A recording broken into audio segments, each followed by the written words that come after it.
నమస్కారం నా YouTube family. ఇవాళ మంచి భోజనం చూస్తున్నారా? లంచ్ ఈరోజు బఠానీ కూర, చాలా ఈజీగా కొబ్బరి అన్నం. ఇది ఎలా చేస్తారో నేను మీకు అన్నీ చూపిస్తాను. ఇందులో ఏటేటి వేస్తారో చూస్తున్నారా? ఎలా జీలకర్రలాగా వేరేగా వచ్చిన్నదో. ఈ రెండు కుక్కర్లోనే చేశాను నేను. దీనికి ఏటేటి కావాలో ఎలా చేశాను మీరు తప్పకుండా చూడండి. ముందైతే మనం గ్యాస్ దగ్గరికి వెళ్ళిపోదాం రండి. ఇక కుక్కర్ అయితే పెట్టాను. కుక్కర్ వేసిన తర్వాత ఈ కొబ్బరి అన్నంలోని ఒక 2 చెంచాలు అనమాట నెయ్యి వేస్తే చాలా బాగుంటుంది. అందుకోసం అంటే 2 చెంచాలు నెయ్యి. ముందు నూనె అయితే నేను వేసాను, అయినా కొంచెం మీకు చూపించడానికి నేను కొంచెం ఇంక కొంచెం వేస్తున్నాను. 2 చెంచాలు నూనె, 2 చెంచాలు నెయ్యి. ఇది మనం వేయాలి. 2 చెంచాలు నెయ్యి.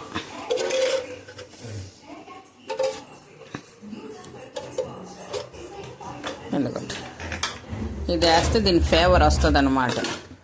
ఇప్పుడు ఏంటంటే కొబ్బరి అన్నంకి ఇప్పుడు పూజలు వస్తున్నాయి, కొబ్బరి చెక్కలు అలాగ ఉంటున్నాయి.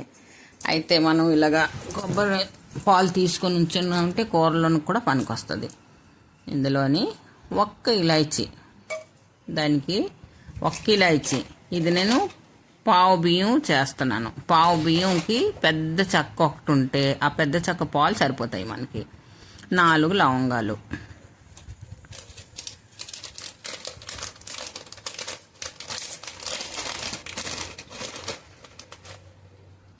ఇంకోటి ఒక 6 నుంచి 7 బ్లాక్ పెప్పర్, గోల్ మిర్చి అంటారు కదా, అది మిరియాలు, 2 చిన్న ఇలాచీలు. దానికి తొక్క తీసేసి మనం వేసిద్దాం. ఇవన్నీ అన్నమాట మనం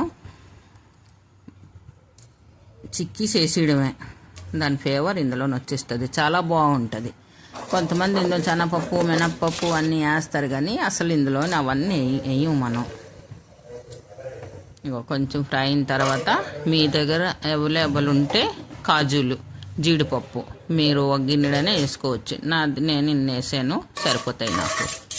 పావు బియ్యం చేస్తున్నానని లెక్క ప్రకారం చేసామంటే ఏ వస్తువైనా చాలా బాగుంటుంది. ఇగో కాజు, బాదాము, కిస్మిస్ పళ్ళు మీ దగ్గర ఉన్నాయంటే మీరు ఎన్నైనా వేసుకోవచ్చు. ఇవి కొంచెం ఎర్రగా అవుతే చాలు.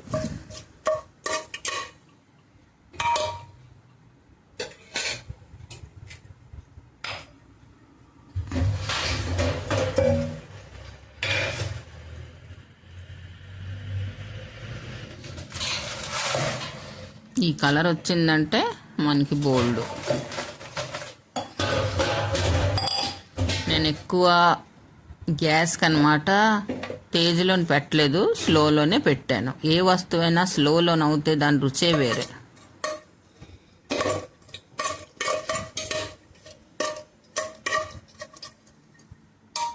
పావు బియ్యంకి గంట ముందే నేను నానబెట్టుతున్నాను. ఒక పెద్ద ఉల్లిపాయ, 4 పచ్చిమిరపకాయలు, 4 అంటే 4 పచ్చిమిరపకాయలు. ఇవన్నీ గులాబీ అయిన వరకున్న బాగా వేపాలి. ఇప్పుడు అది సిమ్లోనే, మన సిమ్ అంటే మీడియంలోని మనం వేపుతాం అన్నమాట. దీనికి ఎందుకన్నారంటే హైలోనిగా నేపంటే మాడు వాసన వచ్చేస్తుంది. రెండోది అనమాట లోపల వరకు యాగు. అందుకే ఏ వస్తువులోనే మీడియంలోనే మనం చేసుకొని ఉండాలి. బియ్యంకి నేను గంట అన్నాను, కానీ కమ్సే కమ్ ఒక 30 నిమిషాలు, అరగంట అయినా మీరు నానబెట్టి ఉంచారంటే బియ్యం విడివిడిగా వస్తుంది అనమాట. ఏదైనా సరే మనం అన్నం వండుకున్నప్పుడైనా సరే మనం బేగ్గాని కొంచెం ముందే నానబెట్టి ఉంచామంటే అన్నం విడివిడిగా వస్తుంది. ఇంకోటి ఈ చెక్క, పెద్ద చెక్క, చాలా పెద్ద కొబ్బరికాయ. దీంట్లో ఒక చెక్క అయితే నాకు పావు బియ్యంకి సరిపోతుంది. దీనికి నేను పాలు తీసేసి మిక్సీలోనమాట శుభ్రంగా చేసేసి మిక్సీలో తీసి ఉంచేసుకుంటాను ముందు.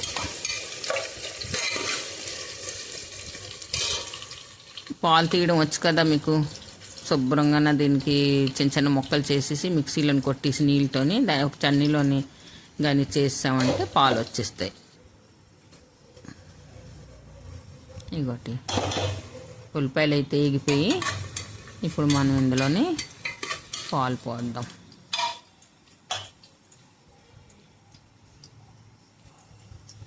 ఇగో ఈ గ్లాస్తో నేను బియ్యం తీసుకున్నాను. ఈ గ్లాస్తోనే బియ్యం తీసుకున్నాను. ఈ గ్లాస్తో 2 గ్లాసులు పాలు పోసిద్దాం. నాకైతే గ్లాస్ మీద కొంచెం తక్కువ పాలు వచ్చాయి ఈ కొబ్బరికాయతో. నేను ఆ తక్కిన అనమాట నీళ్ళు వేస్తాను. చక్కటి పాలు వచ్చాయి అన్నమాట. చాలా బాగుంటుంది ఫ్రెండ్స్, చాలా ఈజీ. పడిపోతున్నాయి ఇందులోంచి చూడండి. వేరే దాంట్లో వేయవలసింది, నేనేంటి ఇలా గిన్నెలో తీసాను కదా, దీంతో వేస్తుంటే పడిపోతుంది. ఇంకో 2 గ్లాసులు, అంటే 2 గ్లాసులు కొంచెం తక్కువ ఉన్నది, కొంచెం నీళ్ళు వేసిస్తాను. అంటే 2 గ్లాసులు పూర్తిగా చేసిస్తాను దీనికి నేను. కొంచెం పూరా 2, అంటే 1 గ్లాసు బియ్యంకి 2 గ్లాసులు పాలు పోసాను. పాలు వేసేసి ఇప్పుడు ఇందులోనమాట ఈ బియ్యం నానబెట్టి ఉంచాం, ఆ బియ్యం వేసిస్తాను.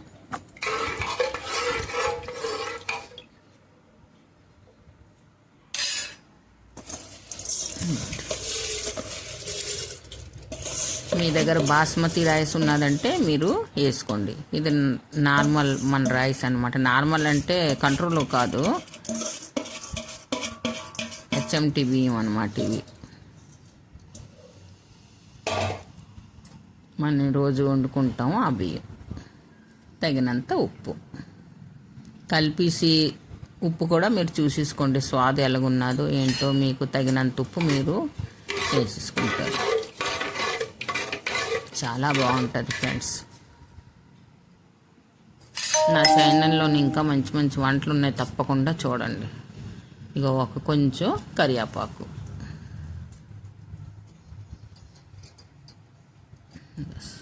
ఇప్పుడు కలిపేసి మూత పెట్టిద్దాం.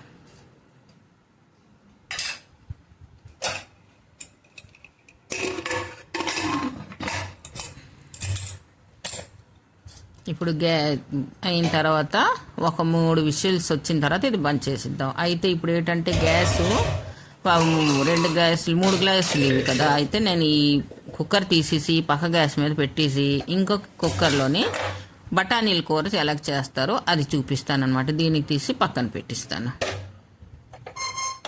నాది కొంచెం మొబైల్ పెట్టడానికి కొంచెం జాగా అనమాట, వేరే టైప్గా ఉంది, నాకు సరిగ్గా కావడం లేదు. 2 ఒక్కసారి చూపించలేకపోతున్నాను. అందుకే పక్క స్టవ్ మీద అనమాట నేను ఇప్పుడు ఆ కుక్కర్ పెట్టాను. రెండో దాని మీద ఈ చిన్న కుక్కర్ పెట్టేసి దీని మీద బఠానీలు కూర. ఇది తెల్ల బఠానీలు అనమాట. ఇది ఒకటి తెల్ల బఠానీలు. ఇవి కనీసం ఒక 8 గంటలు నానబెట్టాలి. నేను ఒక 8 గంటలు రాత్రి నానబెట్టాను. తెల్లారి శుభ్రంగా మంచి నీళ్ళతో, దీనికి 4-5 నీళ్ళతో నేను కడిగేసి దీనికి ఇప్పుడు ఉడకబెట్టను. ఎందుకంటే డైరెక్ట్గా మనం కుక్కర్లో తాలింపు పెడుతున్నాం కదా, చాలా రుచిగా ఉంటుంది ఈ కూర. కుక్కర్లో డైరెక్ట్ మనం తాలింపు పెట్టవచ్చు. ముందు కొంచెం నూనె వేస్తాను ఇందులోని.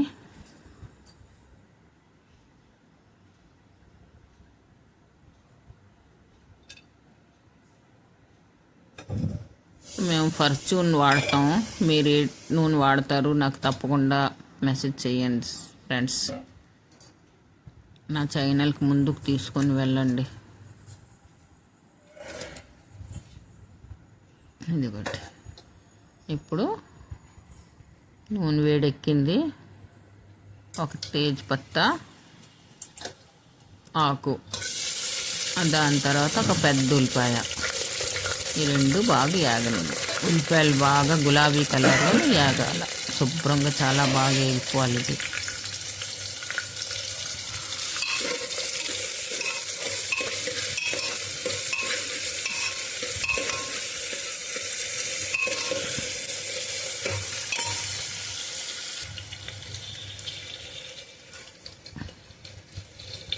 ఇవి ఒక 5-6 తెల్లుల్లిపాయలు తొక్క తీస్తాను. చిన్న అల్లం ముక్క, ఈ 2టికి శుభ్రంగా కడిగేసుకొని తొక్క తీసేసి ముందు ఇవన్నీ దంచుకోవాలి. చిన్న రాయి మీద దంచుకోవాలి. ఇక చిన్న దాల్చిన చెక్క ఒక్కటంటే ఒకటే, పెద్ద ఇలాచి, లవంగాలు అంటారా ఒక 3-4 లవంగాలు సరిపోతాయి. నేనైతే 4 లవంగాలు తీసుకున్నాను, ఇవి సరిపోతాయి. కారం కూర ఎందుకంటే మనం మిరపకుండ కూడా వేస్తాం కాబట్టి ఇంత మసాలా సరిపోతుంది. ఇవన్నీ నేను అమలు దస్తాలను దంచేసుకున్నాను. మీ దగ్గర ఏటి అవైలబుల్ ఉంటే దాంట్లో మీరు దంచేసుకోండి. ఇది లావు గుండ అవసరం లేదు, దంచితే దాని ఫ్లేవర్ చాలా బాగా వస్తుంది. ఇగో ఉల్లిపాయలు అయితే గులాబీ అయిపోయి, ఇప్పుడు ఒక అర చెంచా పసుపు, తగినంత కారం. మీరు ఎంత కారం తింటారో అంత కారం మీరు వేసుకోండి. నాకైతే ఒక చెంచా, దాని మీద కొంచెం ఇంకేస్తాను, కొంచెం చాలు, ఇంత అయితే సరిపోతుంది. అయిందా? ధనియా పౌడర్ వేపించుకొని గుండ చేసి ఉంచుకున్నాను నేను. ధనియా పౌడర్ వేస్తున్నాను ఒక చెంచా, దాని మీద ఇంకొంచెం సరిపోతుంది. ఇవన్నిటికి కలిపిస్తాను. ఈ బఠానీలు ఒక గిన్నెటి తీసుకున్నాను అనమాట నేను. నానిన తర్వాత అంటే పావు కన్నా తక్కువ ఉంటాయి. ఒక పెద్ద టమాటా ముక్కలు కోసేసి, చిన్న ముక్కలు కోసేసి ఇదిగో ఇందులో వేసుకొని, ఈ టమాటాలు బేగ మగ్గడానికి కొంచెం ఇందులోనే ఉప్పు వేద్దాం. అది సంగతి. ఆ బఠానీలకు తగినట్టు ఈ టమాటీలు అన్నిటి సరిపోయినట్టు ఇప్పుడే నేను వేసేసుకున్నాను. ఇదిగో శుభ్రం కలిపేసాను. ఇదిగో టమాటీలు అయితే మగ్గేయి.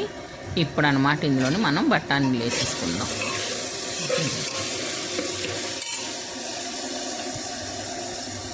ఈ బఠానీలు వేసుకుందాం.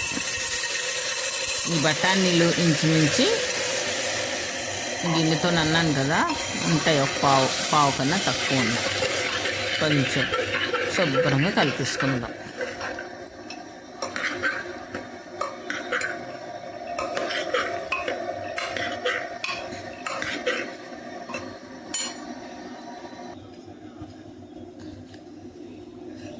ఇప్పుడు కొంచెం ఇందులోని శుభ్రంగా వేగిన తర్వాత 2-3 నిమిషాల తర్వాత ఇప్పుడు నీళ్ళు వేసిస్తున్నాను. లావు నీళ్ళు కూడా పోయాము.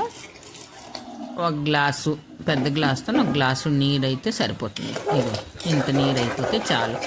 ఈ స్టేజ్లోని మీరు ఉప్పు కానీ కొంచెం తక్కువ ఉంటే మీరు ఉప్పు చూసుకోవచ్చు. ఈ స్టేజ్ మీద ఉప్పు కానీ మీకు చాలకపోతే మీరు తక్కువ అయితే చూసుకోవచ్చు. ఈ మసాలా మనం దంచి ఉంచుకున్న మసాలా ఇదన్నమాట ఇప్పుడు వేసేయాలి ఇందులోని. ఇది మనం కుక్కర్లో వండుతున్నాం కాబట్టి వెంటనే వేసిస్తున్నాం. అదే కానీ మన బఠానీలు ఉడకబెట్టి చేస్తే ఇది ఆఖరిలో మనం కలుపునప్పుడు మనం వేస్తాం. కానీ ఇది మనం కుక్కర్లో వేస్తున్నాం కాబట్టి దీని ఫ్లేవర్ అంతా అందులోనే పూర్తిగా దిగిపోతుంది. ఇగో మీ దగ్గర ధనియా పత్తా ఉంటే అది కూడా మీరు వేసుకోవచ్చు. ఇప్పుడు దీనికి కూడా నేను మూత పెట్టిస్తాను. నేను వేసిన ఉప్పు అయితే దీనికి సరిపోతుంది, నాకు అందాజన అయిపోయింది కాబట్టి. ఇంకోటి సీటీ అయితే వచ్చింది. ముందు పెద్ద కుక్కర్ తీసేసి ఈ కొబ్బరి అన్నం చూద్దాం ఎలాగొచ్చిందో. ఇంకోటి ఫ్రెండ్స్, చాలా బాగా వచ్చింది, విడివిడిగా వచ్చి ఉన్నది. రెండోది ఏంటంటే చూడండి, ఎక్కడన్నో నీరు అనేది లేదు, చాలా బాగా వచ్చింది. ఇదిగోటి చూద్దాం, ఒకటి పట్టుకొని ఒక రైస్ బాగా ఉడికిపోయింది. అది 3 విషిల్ పెట్టాను, సరిగ్గా సరిపోయింది.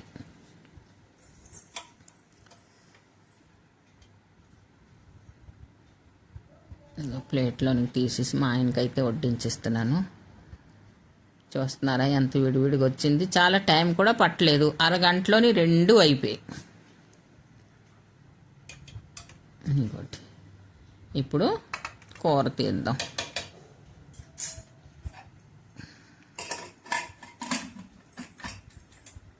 చూడండి, వాసన అయితే గుమ్గుమ్ వచ్చేస్తుంది వాసన. ఎందుకంటే మసాలా దినుసులు పడ్డాయి కదా ఇందులోని, చాలా మంచి వాసన వస్తుంది. ఇప్పుడు బఠానీ కూర చూద్దాం ఎలాగొచ్చిందో. ఇగో నేను వేసిన గ్లాసు నీళ్ళు కూడా సరిపోయి సరిగ్గా వచ్చేసింది. ఇంకోటి ముద్దలాగా చక్కగా వచ్చింది. బఠానీలు ఎక్కువ ఉడికిపోకూడదు, ఎక్కువ ఉడికిపోతే అది చాట్ తయారవుతుంది. మనం కూరలో మన రైస్లోనికైతే కొంచెం బఠానీలు ఉడికిపోవాలి, కానీ విడివిడిగా ఉండాలి, అప్పుడే అది బాగుంటుంది. ఇగో కూర కూడా తీసేసి చూస్తున్నారా ఫ్రెండ్స్ ఎంత బాగా వచ్చిందో కూర కూడాను. ఇదిగోటి చేసేసాను, మీరు కూడాను నా ఈ ప్రకారంగా చేసుకోండి. తినండి, నాకు కామెంట్ చెయ్యండి ఎలాగొచ్చిందనేసి. నా ఛానల్కి ముందుకు తీసుకుని వెళ్ళండి ఫ్రెండ్స్. Thank you.